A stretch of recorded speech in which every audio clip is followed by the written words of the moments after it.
Assalamualaikum warahmatullahi ta'ala wabarakatuh.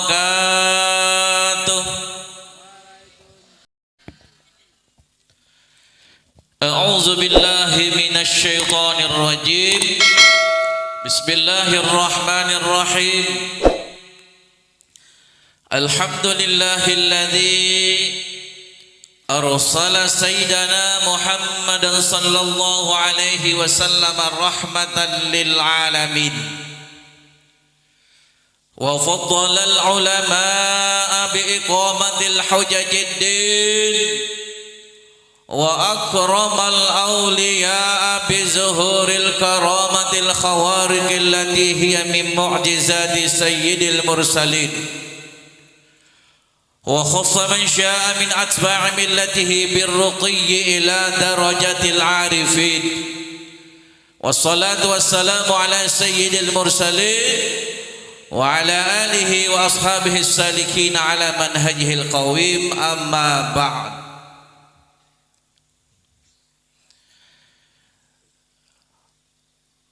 فقال تعالى في القرآن الكريم A'udzu billahi minasy syaithanir rajim wa idza salaka ibadi anni fa inni qarib ujibu da'watad da'i falyastajibu li la'allakum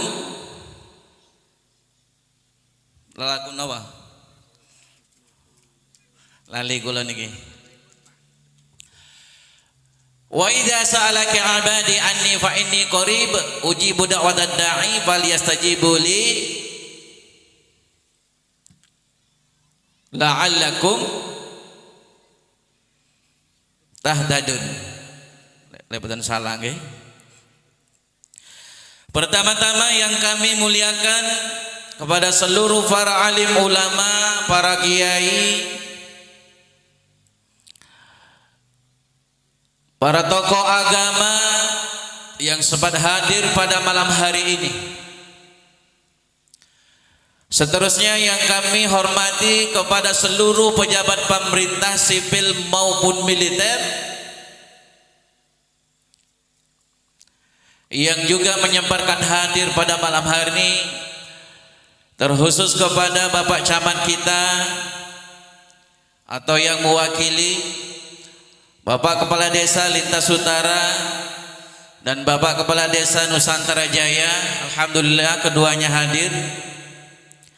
Terkhusus kepada GP Ansur ya, pimpinan dari Provinsi Riau yang juga menyempatkan hadir pada malam hari ini. Terkhusus juga kepada yang mengundang saya, PAC Ansur ya, itu Bapak Fathur Rahman, dan seterusnya Bapak Ibu hadirin wal hadirat yang sama-sama dimuliakan oleh Allah Subhanahu wa ta'ala.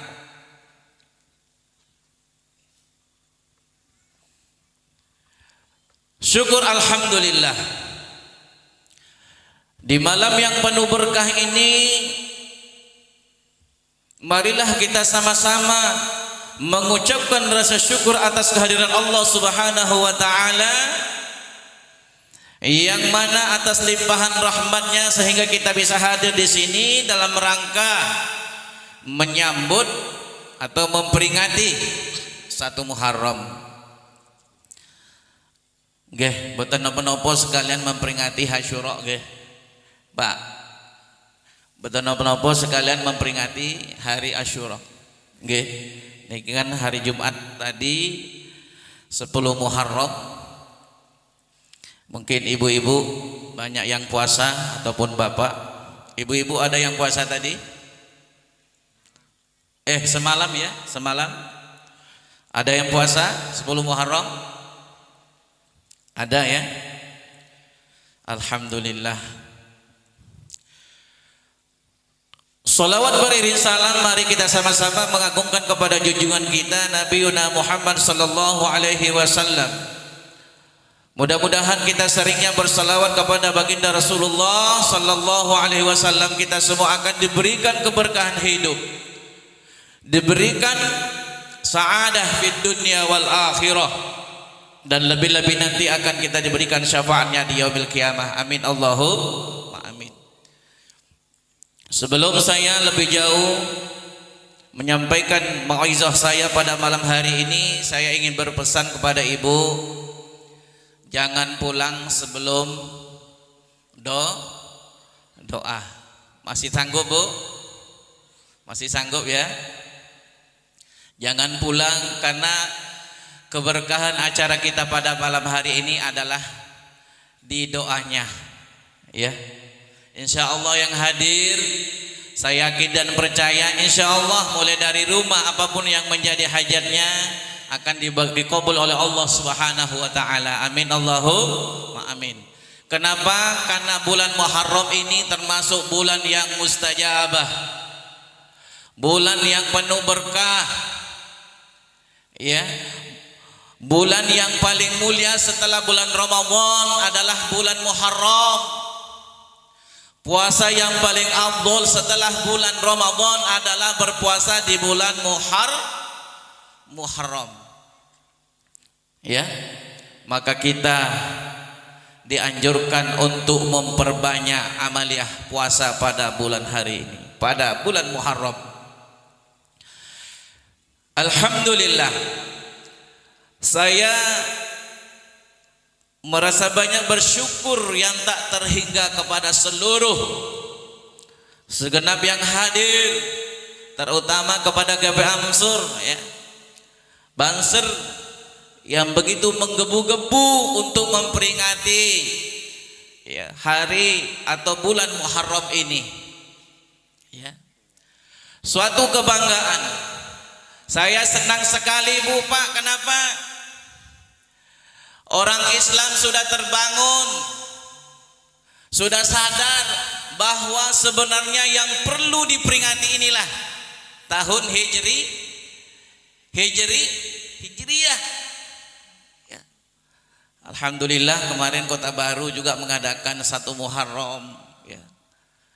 Rasa bergembira rasanya, berarti mereka sudah sadar bahwa tahun kita adalah yang sesungguhnya inilah tahun Hijriyah, yang mana sebelum-sebelumnya kita memperingati tahun ya, yang mana tahun itu tidak perlu diperingati oleh di kalangan orang Islam, penuh dengan hura-hura, penuh dengan perbuatan mubazir, penuh dengan banyak hal-hal yang menimbulkan kemaksiatan. Akhirnya kita bukan mendapatkan rahmat Allah, tetapi malah justru mendapatkan murkanya Allah. Na'udzubillah min zalik. Kalau tidak salah Bu, 3 tahun yang lalu kita dilanda yang namanya corona. Bu, corona dulu Bu, kita dibatasi kebebasan sosial kita ini. Tapi pada waktu itu harga tani masih normal, harga sawit itu 3.000 lebih.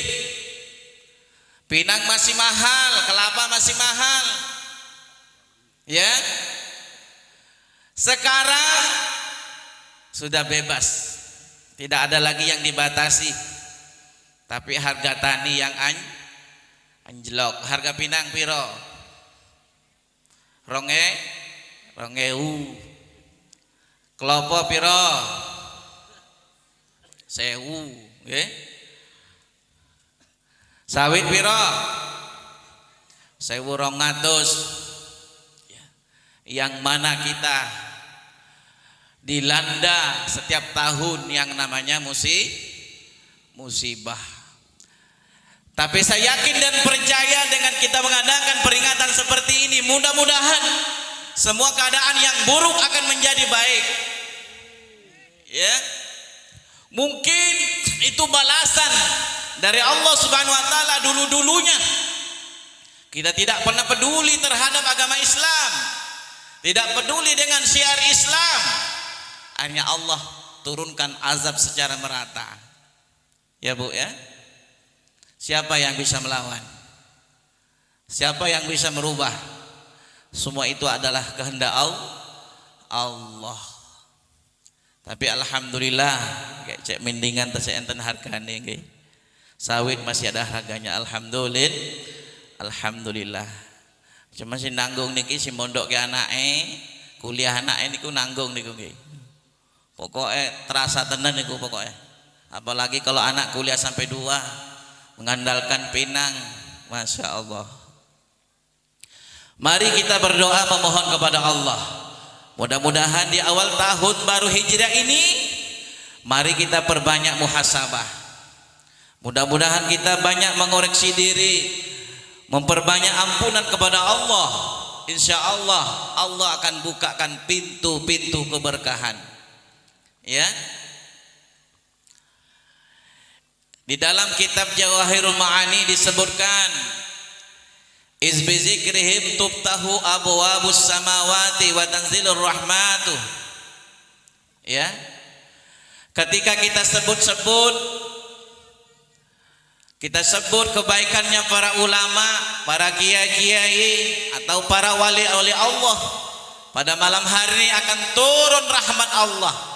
Wa tanzilur rahmah wal barakah, turun rahmat Allah, turun keberkahannya Allah. Fa insya Allah kalau rahmat Allah sudah turun, maka insya Allah keberkahannya juga akan turun.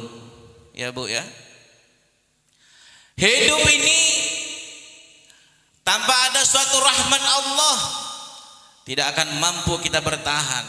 Tanpa adanya keberkahan Allah, Masya Allah, nelongso hidup ini, angel hidup ini Bu ya.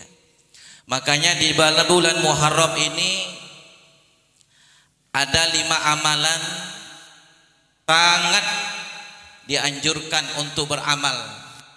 Ada 5 amalan di bulan Muharram ini sangat dianjurkan untuk mengamalkannya Bu. Tapi saya ingin bertanya Bu ya, Ibu, di bulan Muharram ini wes ditokokne baju ora kare bojone? Wes. Uang belanjanya sudah dilebihkan belum? Belum. Pak Wali gimana? Sudah belikan baju baru istrinya? Belum ya. Pak Dewan kita udah belikan baju baru? Belum. Ingat, di tahun baru Hijriah barang siapa yang memberikan baju baru kepada istrinya dan memberikan uang belanja yang lebih di bulan ini, insya Allah 1 tahun penuh tidak akan pernah.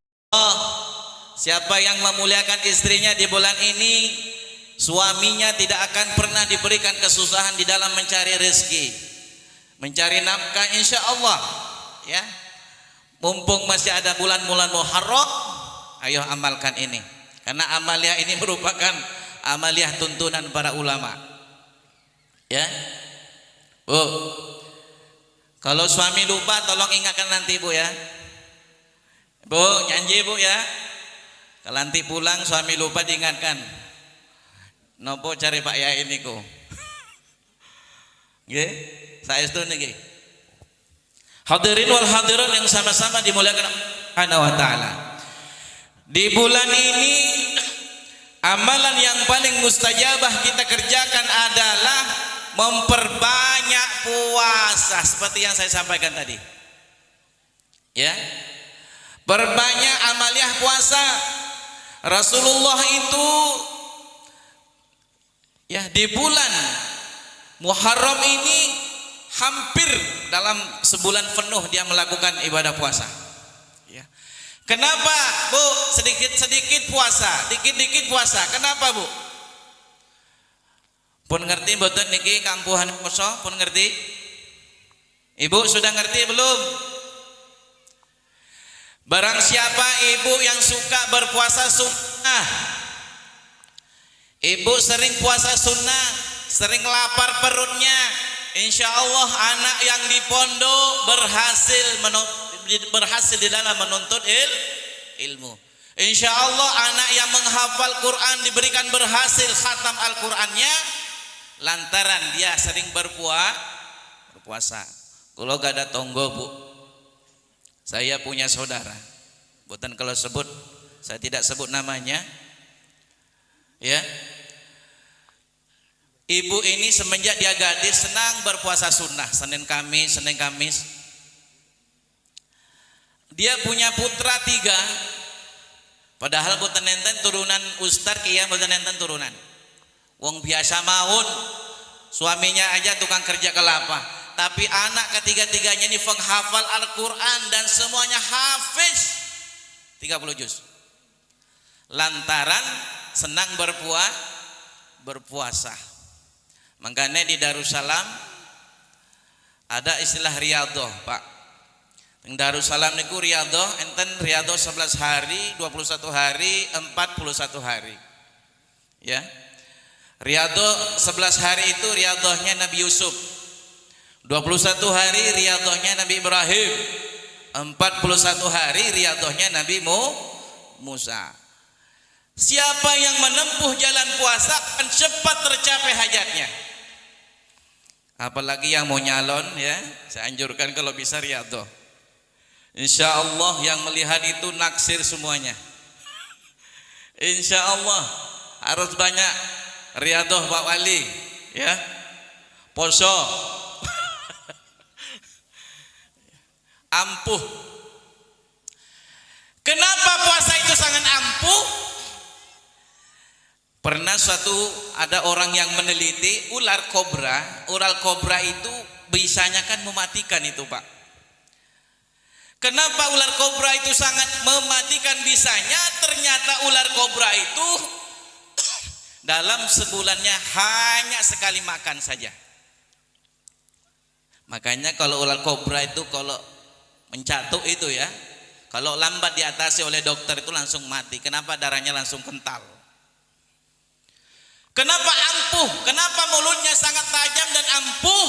Karena ular itu diberi senjata oleh Allah, senjata yang mematikan, karena ular kobra senang puasa. Ya.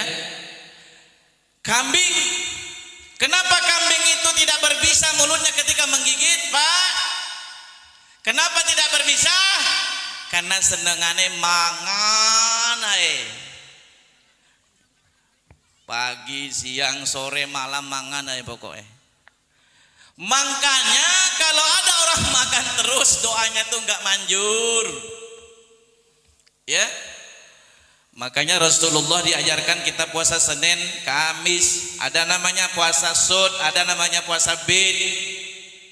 Di pangkal awal bulan 3 hari, di tengah bulan 3 hari, di akhir bulan 3 hari. Ada juga namanya puasa Daud. Itu lebih ampuh lagi. Puasa Daud biasanya diamalkan orang penghafal Al-Quran. Ya, makanya kalau saya ada yang meminta berkah ke pondok, gampang saya suruh puasa saja. Mau bangun rumah kok nggak bisa rampung rumahnya, poso. Insya Allah. Ingin mencapai suatu titel nggak tercapai-capai puasa, tirakat. Tidak ada yang mustahil bagi Allah. Coba Pak Banser, sakit poso mboten? Alhamdulillah kemarin kalau nggak salah Pak Fathur, anggota Banser sudah ada yang ikut riyadhah ke Abah. Berapa orang kemarin? Pak Fathur mana? Pak PAC? Berapa orang? 9 orang. Alhamdulillah semuanya berhasil. Ya, sampai akhir. Bu, kalau ada masalah yang berat-berat nggak bisa terus diselesaikan lewat puasa. Ya, orang yang berpuasa itu doanya mandi, mulutnya tajam. Kata orang Melayu itu si pahit lidah. Ya, makanya kalau orang ahli puasa jangan coba-coba mengatakan orang, mengkutuk orang. Itu bisa kejadian itu, Pak. Ya. Makanya para tabib, para dukun sing ampuh niku biasanya ahli poso niku. Nggih. Kenapa?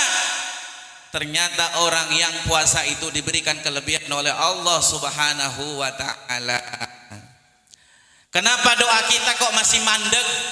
Tidak diijabah oleh Allah karena terlalu banyak makan. Ya, makan terus tidak henti-hentinya. Makanya kita dianjurkan untuk banyak-banyak berpuasa. Kenapa? Orang yang berpuasa itu antasubu khairul lakum. Orang berpuasa itu akan diberikan kebaikan baik di dalam dirinya ataupun di dalam rohanianya. Insya Allah.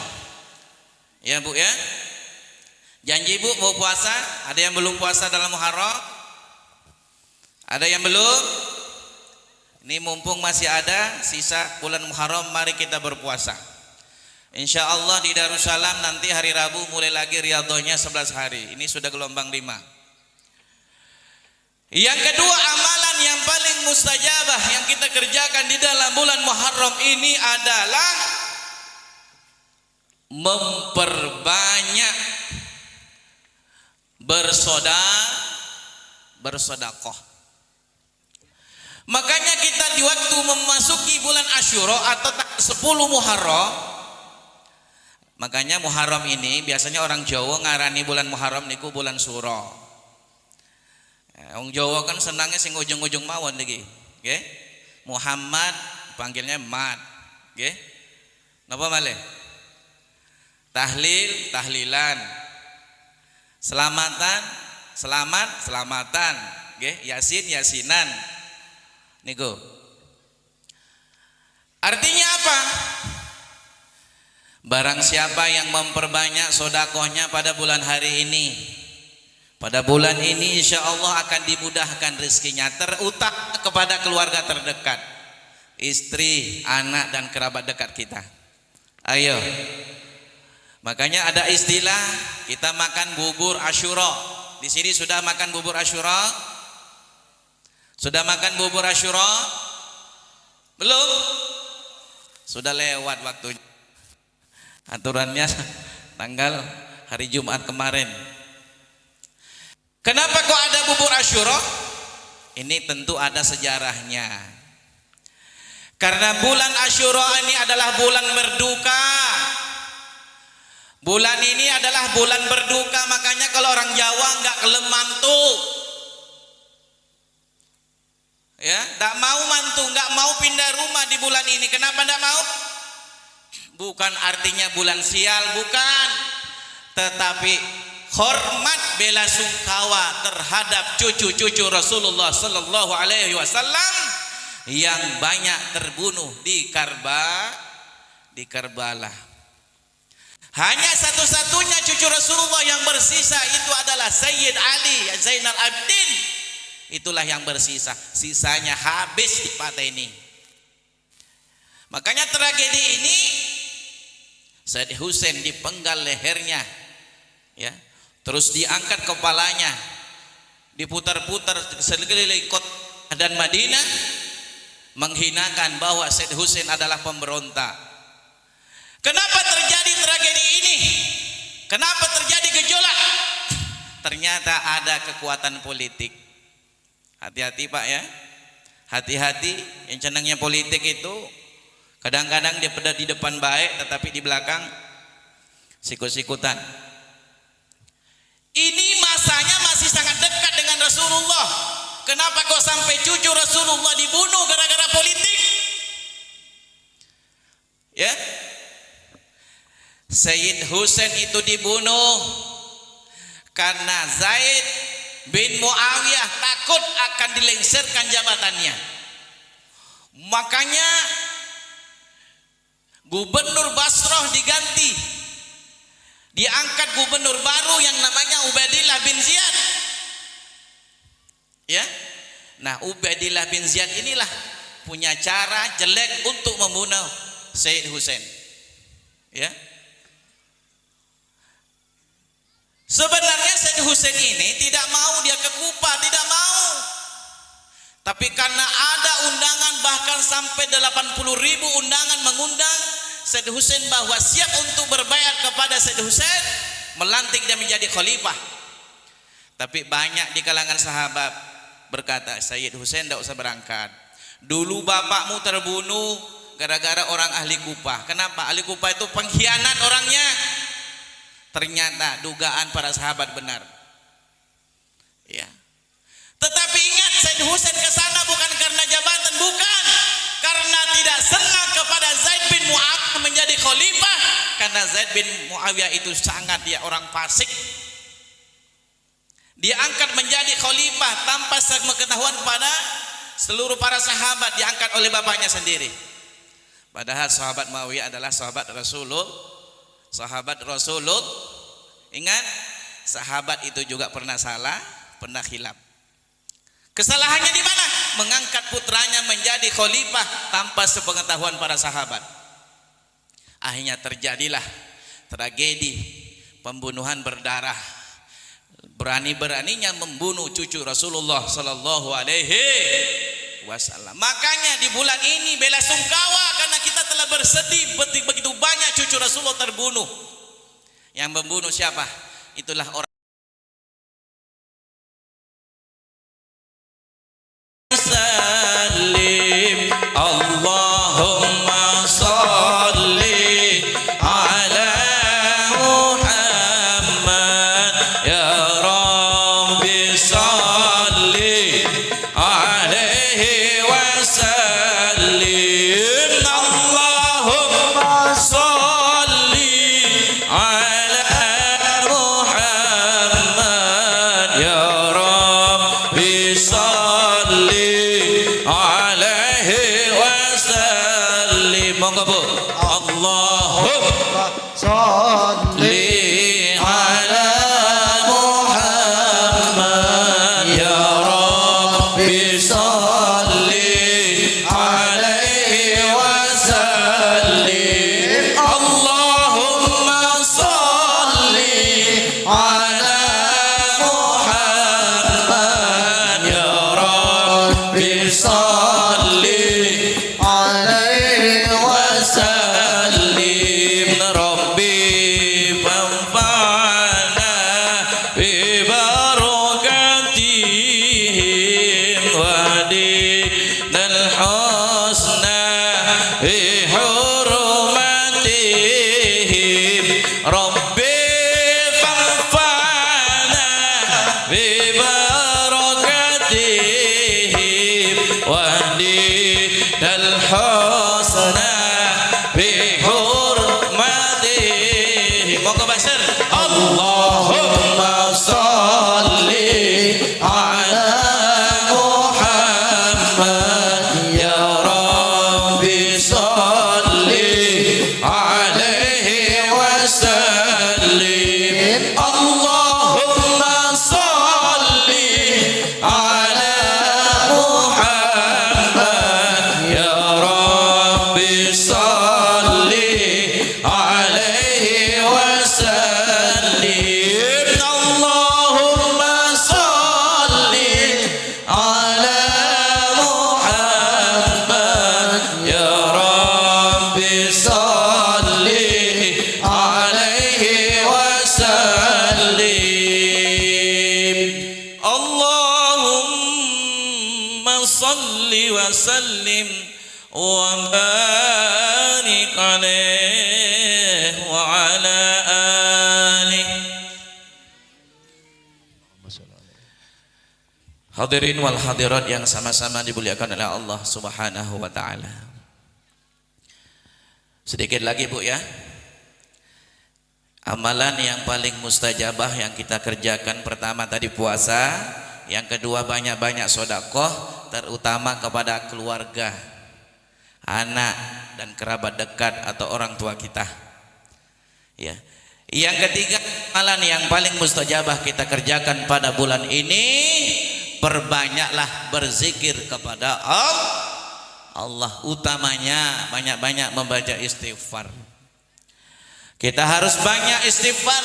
Mudah-mudahan di lembaran tahun baru hijrah ini kita ke depannya insya Allah yang dulunya masih doyan dengan maksiat, mudah-mudahan tahun ini berkurang maksiatnya nggih.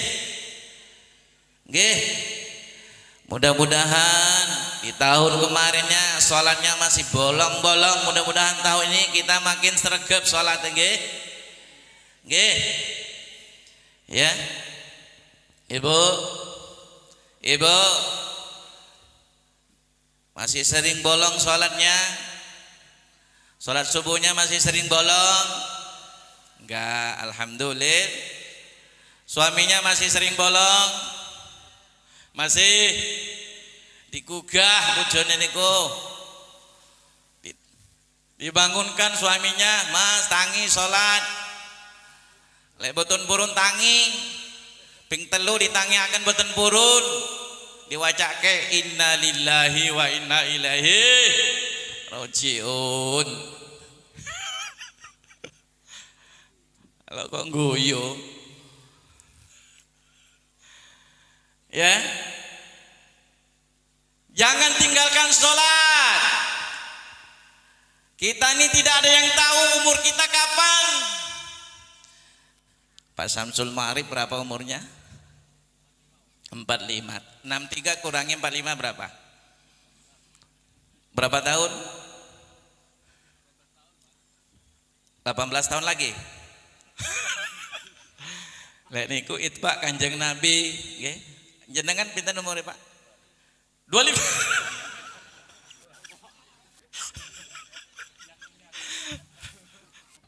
Luar biasa Pak Wali lintas utara nih. Nggih. Bojone wonten mboten niki? Enten ibu Ada ibunya? Ada. Mana ibunya? Mana ibunya? Nggak ada. Ya. Jadi cara menghitung umur gampang, ambil standar 63 tahun. Kalau umur kita 50 tahun berarti tinggal 13 tahun.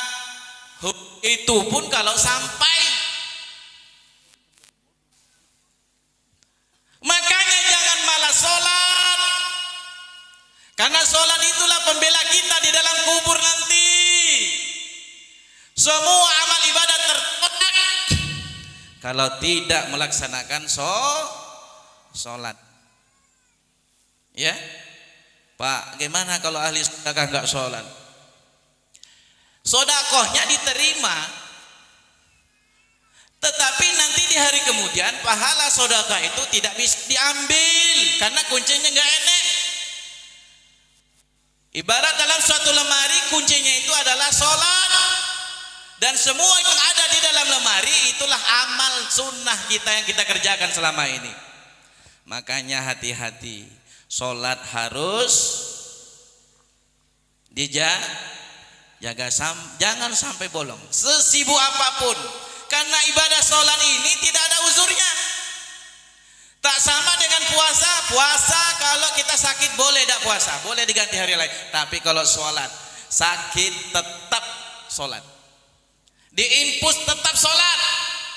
Kalau nggak bisa berdiri, duduk. Kalau nggak bisa duduk, berbaring.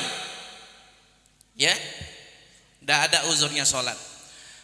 Makanya Bu Pak, di awal tahun baru ini, ayo, mari tingkatkan ibadah kita, utamanya sholat 5 waktu. Yang kedua, perbanyak amaliyah sunnahnya, sholat tahajudnya, sholat hanya. Bagi yang malas, masing-masing yang susah untuk melaksanakan ibadah, sering-sering sowan tempat kiai, minta barokahnya. Lihat perlu dicekali niki sirai niki, disebul niki kersane boten abot, nggih. Itu, ini Pak Banser masih ada yang bolong sholatnya, masih harus sering sowan tenggene kiai, nggih. Harus sering-sering sowan. Insya Allah kita sowan ke kiai itu ada berkahnya, ya, akan diberikan kelembutan hati. Yang tadi dia malas, insya Allah menjadi rajin. Ya, alhamdulillah rombongan Pak Fathur sudah rutin hadir di pondok setiap bulanan ikut pengajian 11-an. Ya Bu ya, cukup semanten mawon, tak usah panjang lebar. Kesimpulan ceramah saya pada malam hari ini, perbanyak amaliyah puasa, ya.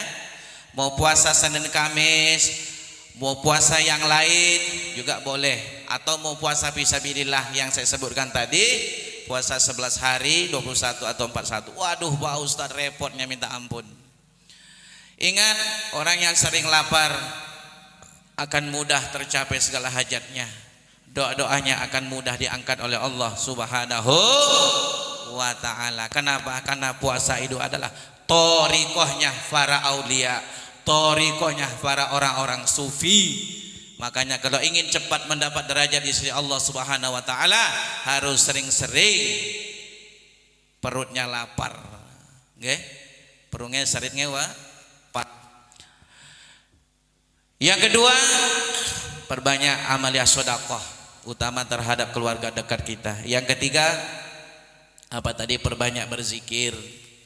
Yang keempat, perbanyak sholat sunnah, ya, utamanya sholat tahajud, sholat duha, sholat rawatib. Kalau bisa semuanya kerjakan. Insya Allah di awal tahun ini mudah-mudahan akan menjadi perubahan kita ke depannya lebih baik. Ingat, kalau ibadah kita makin baik, insya Allah masalah akan berkurang.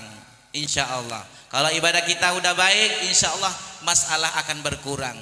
Dan hajat kita akan mudah terangkat di hadapan Allah Subhanahu wa ta'ala. Lebih dan kurangnya mohon maaf. Kalau ada benarnya datang dari Allah Subhanahu wa ta'ala, kalau ada salahnya itu datangnya dari saya sendiri. Akhirul kalam, wabillahi taufiq hidayah. Assalamualaikum warahmatullahi wabarakatuh.